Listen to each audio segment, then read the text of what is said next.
Kebakaran menghanguskan gudang elektronik dan gudang ekspedisi di kawasan Mangga 2 Selatan, Jakarta Pusat. Diduga api berasal dari hubungan pendek arus listrik.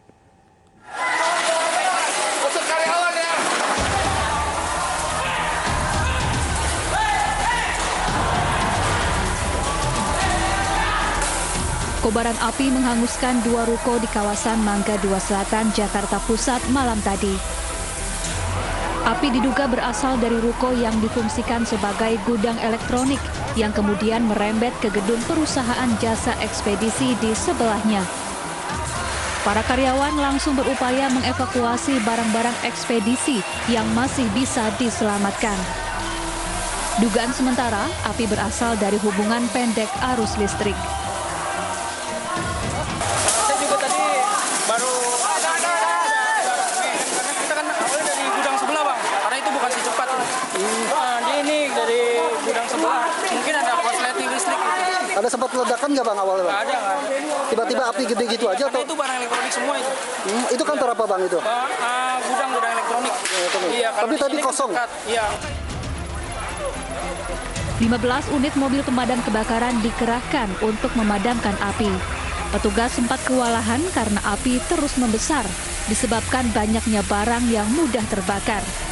Namun dipastikan tidak ada korban jiwa dalam kebakaran ini. Dari Jakarta, Rani Sanjaya, iNews melaporkan.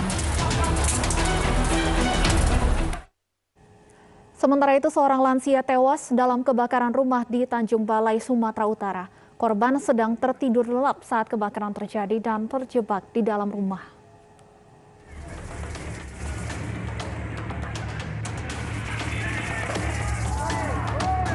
Dengan cepat, api menghanguskan sebuah rumah semi permanen milik warga di Jalan Jenderal Sudirman, Tanjung Balai, Sumatera Utara dini hari tadi. Warga panik dan berupaya memadamkan api dengan peralatan seadanya. Tak lama kemudian, 5 mobil pemadam kebakaran datang ke lokasi. Setelah 1 jam, api berhasil dipadamkan. Namun naas, seorang lansia berusia 80 tahun tewas akibat peristiwa ini. Diduga saat kebakaran terjadi, korban sedang tidur dan terjebak di dalam rumah. Yang kebakar ini adalah bangunan gedung aset Angkatan Darat. Ya, gedung besar, satu habis. Untuk penyebab api masih dalam proses penyidikan dari pihak yang berwajib. Jenazah korban tewas dievakuasi ke rumah sakit. Sementara polisi masih menyelidiki penyebab kebakaran. Dari Tanjung Balai, Sumatera Utara, Ulil Amri, iNews melaporkan. Kita kembali ke ibu kota, pemirsa. Atap kanopi minimarket di Keramat Jati, Jakarta Timur roboh. Material atap menimpa 3 sepeda motor dan 2 mobil hingga rusak parah, sementara 1 orang mengalami luka.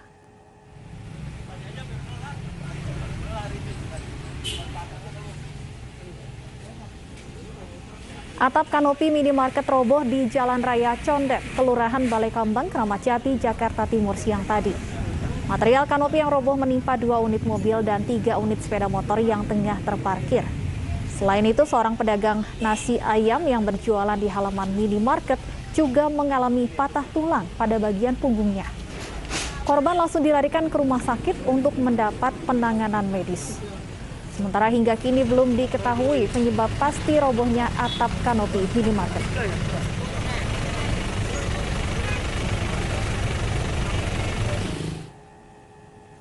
Pemirsa, Kepolisian Republik Indonesia belakangan menjadi sorotan.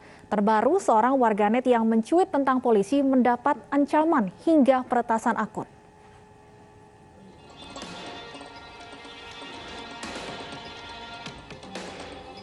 Warganet dengan akun Twitter @fchkautsar mencuri perhatian publik setelah mencuit kritikan terhadap polisi. Fahrial, pemilik akun, sebelumnya mempertanyakan mengenai polisi se-Indonesia bisakah diganti salah satu satpam bank swasta. Namun cuitannya berimbas panjang. Fahrial mengaku mendapat berbagai ancaman kekerasan melalui pesan di Instagram. Tak hanya itu, akun Twitternya juga ada yang berusaha meretas. Belum selesai dari ancaman di media sosial, pemilik akun juga menerima telepon dari nomor tidak dikenal. Bahkan nomor yang digunakan hanya untuk paket data internet juga mendapat telepon. Fahrial sendiri mengaku tidak bermaksud mendiskreditkan instansi tertentu. Sementara di berbagai kesempatan, Polri menyatakan tidak anti terhadap kritik yang disampaikan oleh masyarakat.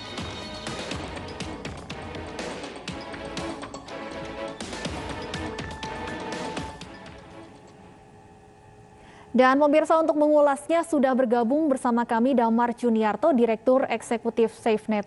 Kami juga telah mengundang pemilik akun Twitter Fahrial Kautsar dan pihak polisian, namun belum bisa bergabung bersama kami.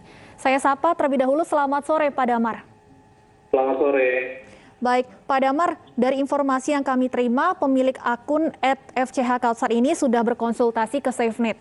Apa langkah selanjutnya yang menjadi prioritas bagi SafeNet dan korban? Baik, memang atas nama Fahrial Kautsar kemarin menghubungi SafeNet meminta untuk kami sebagai organisasi membantu melindungi akun yang dimilikinya dari ancaman-ancaman yang dia dapat. Ya.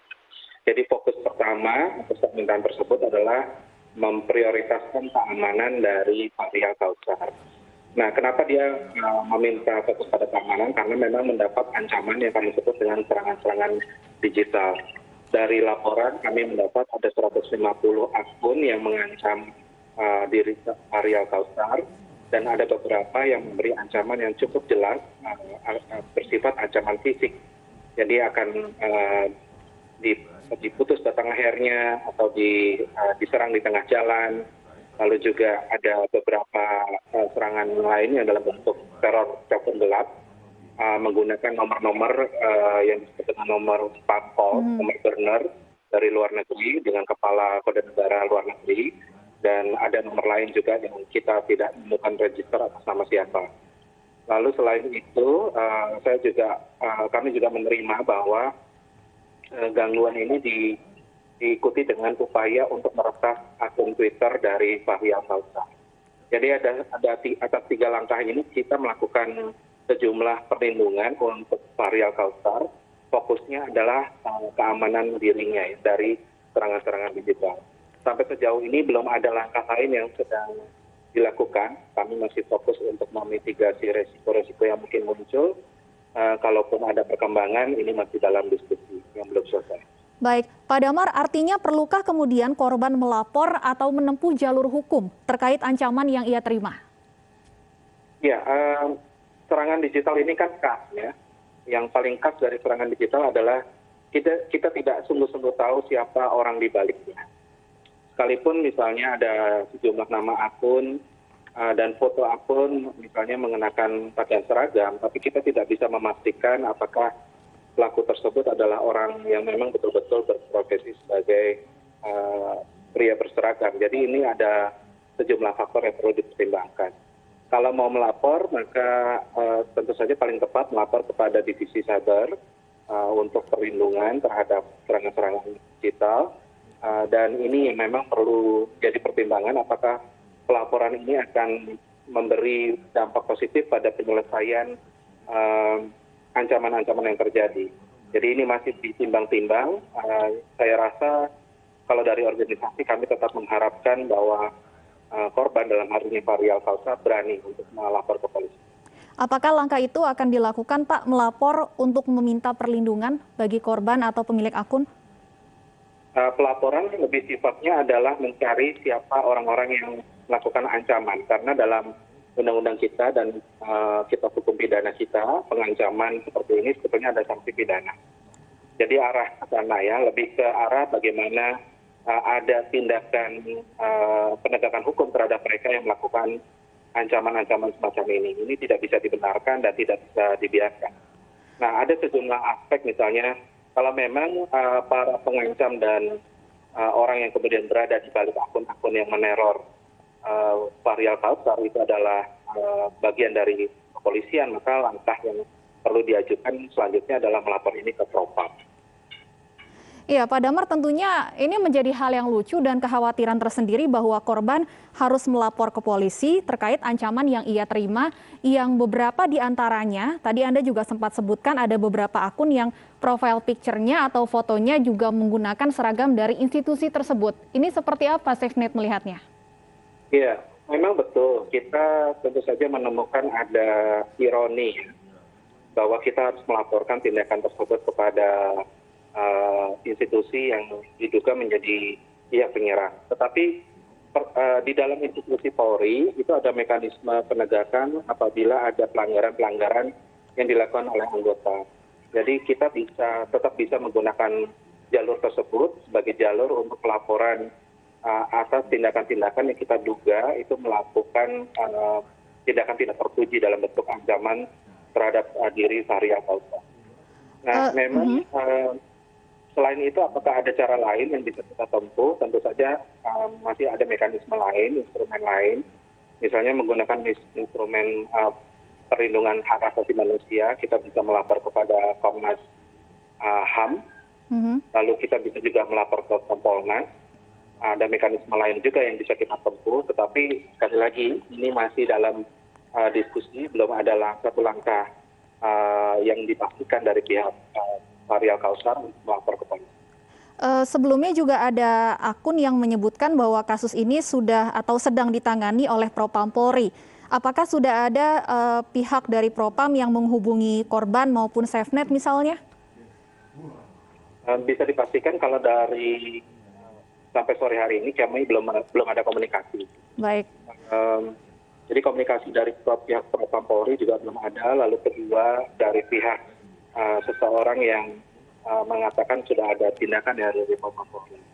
Baik. Tapi kami mengapresiasi karena pertama upaya laporan ke Propam Polri kalau ini memang langsung dilakukan oleh dari internal Polri sebagai mekanisme koreksi, itu adalah sesuatu yang harus kita apresiasi dan kita mohonkan kepada pihak Propam Polri untuk memberi sanksi ya terhadap orang yang melakukan pengancaman tersebut. Artinya kan berarti memang sudah ada pengakuan bahwa mereka yang melakukan ancaman tersebut berasal dari institusi tersebut ya. Jadi itu salah satu langkah yang menurut saya harus disambut positif dan perlu kita dorong untuk tindakan-tindakan tersebut dilakukan juga pada akun-akun lain yang kita identifikasi ternyata memang berasal dari institusi. Baik, Pak Damar, kalau kita mundur sedikit, kita bahas mengenai isi cuitannya yang disebutkan, saya kutip dari beberapa screen capture akun Instagram yang memberikan ancaman, disebutkan bahwa isi cuitan ini menghina atau merendahkan institusi tertentu. Anda sendiri melihatnya adakah unsur tersebut dalam cuitan ini atau sebenarnya memang tidak ada tendensius ke arah sana? Nah, dalam penyampaian pendapat kita perlu menanyakan maksud dan apa niatan di balik pengungkapan ekspresi tersebut ya di Twitter. Saya rasa ini yang paling tepat ya. Artinya kita bertanya lagi kepada Fahrial Kausar apa maksudnya.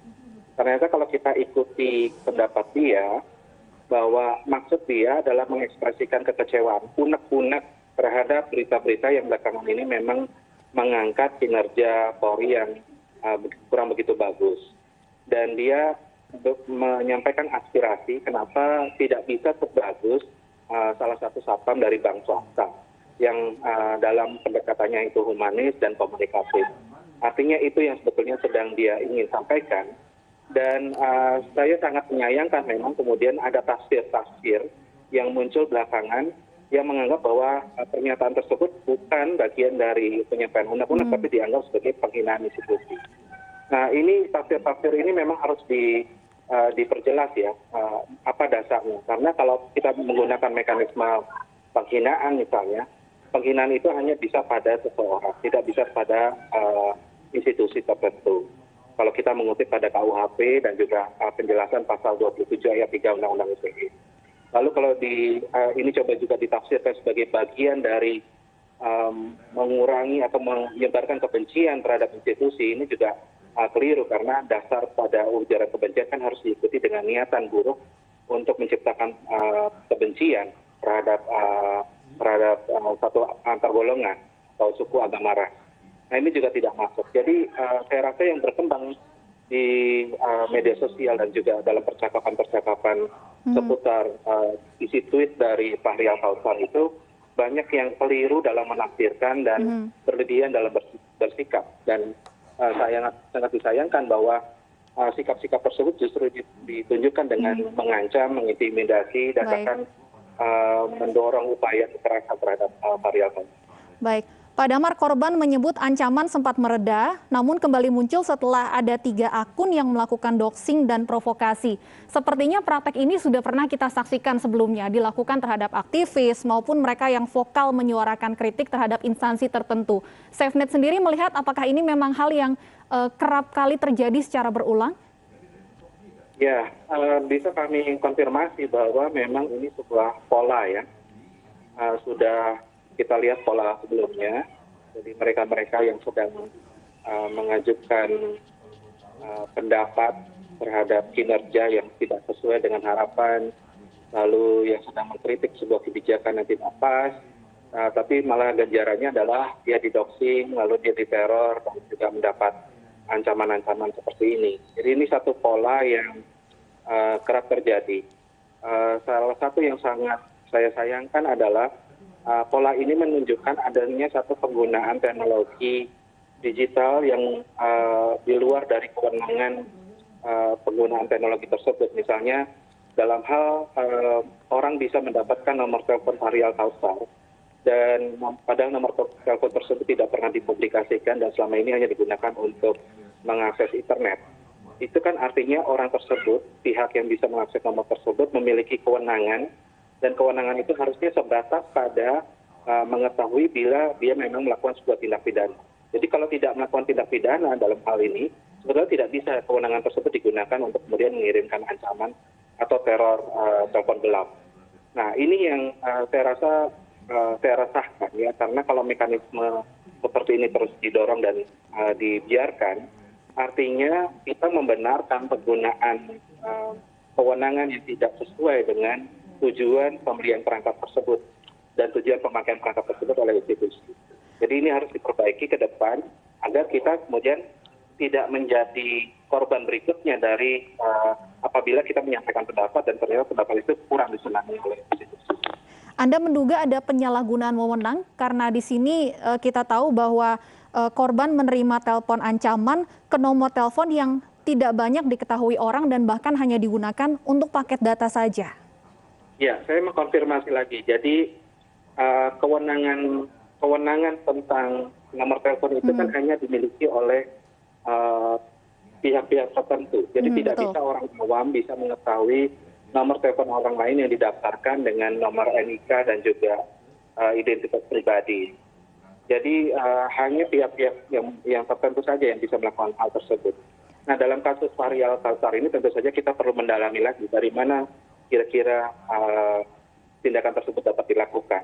Karena yang pasti kalau berdasarkan laporan yang kami terima, 2 nomor yang masuk tersebut tidak bisa dilacak. Artinya dia berasal dari nomor benar atau nomor yang tidak ada pemiliknya, karena satu berasal dari kode negara luar negeri dan satu lagi dari nomor yang tidak bisa kita ketahui siapa pemiliknya. Apakah pihak kepolisian adalah salah satu yang punya wewenang itu, Pak Damar, untuk membuka data pribadi seseorang termasuk nomor telepon yang dimiliki? Ya, tentu saja pihak telco itu pihak yang pertama pasti memiliki data tersebut. Lalu yang kedua pihak yang kemudian menerima administrasi ya dari pendaftaran nomor milik varial Kausar, artinya dikirim lewat pada saat dia mengaktifkan nomor tersebut.